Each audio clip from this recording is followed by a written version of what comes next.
Saya masih ingat ketika pertama kali belajar tentang coaching, sekitar 20 tahun yang lalu, kami harus belajar membedakan antara coaching dengan konseling.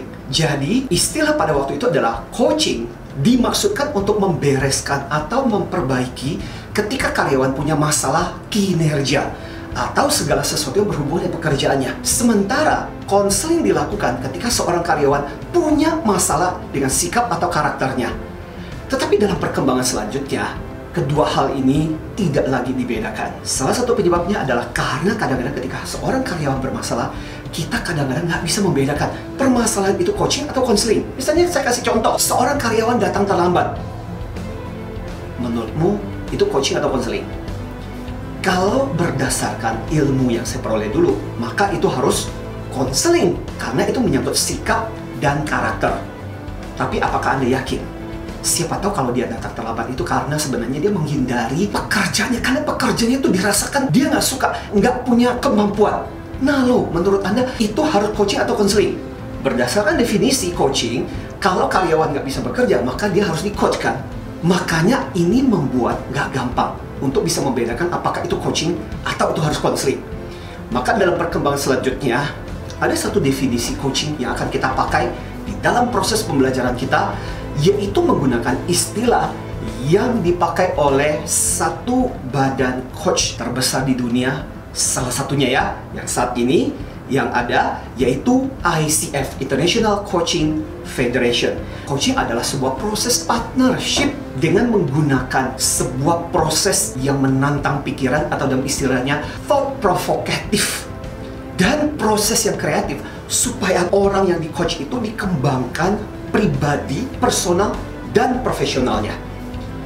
Maka ada 3 hal penting menurut definisi ICF ini tentang coaching. Pertama-tama, coaching itu adalah sebuah proses partnership. Pada saat ketika di-coach atau meng-coach, jadi kita tidak menganggap diri kita pasti lebih hebat, lebih pintar. Tapi pada saat ketika seorang pimpinan meng-coach anak buahnya, itu adalah partner di mana kita ngobrol, bicara, berdialog untuk membantu pertumbuhan dia. Dengan sebuah proses yang kreatif, di mana coachnya aktif untuk mengajak si coachnya terlibat, bisa dengan bertanya, menggali dengan pertanyaan-pertanyaan yang memprovokasi pikiran supaya personal si coach itu dikembangkan atau profesionalisme dikembangkan. Jadi itulah coaching. Nah, memahami tentang definisi coaching itu penting banget. Mari mulai sekarang kita hilangkan definisi yang salah tentang coaching yang belakang ini banyak terjadi di perusahaan. Seriously, di banyak perusahaan sekarang ini kalau orang bicara tentang coaching, konotasinya pasti negatif. Orang sampai alergi nggak mau kalau di coaching. Kenapa? Karena kesan orang yang di coaching adalah mereka itu bermasalah. Sekali lagi, fungsi kita sebagai seorang coach adalah mengembangkan potensi orang itu. Saya jadi ingat pada waktu ketika Konstantin Tjustijamato mengembangkan dan melatih Mike Tyson. Peran seorang coach itu adalah membantu melihat dari daerah buta yang tidak bisa dilihat si coach itu supaya potensinya bisa berkembang. Bagian terakhir tentang coaching yang perlu Anda tahu adalah ada 3 komponen penting menurut pengalaman saya di mana seorang coach itu harus menguasai. Kalau tidak, coaching kita tidak akan berdampak yang luar biasa. Bayangkan 3 komponen ini. So, komponen pertama yang saya pegang di tangan saya ini adalah komponen C, konten.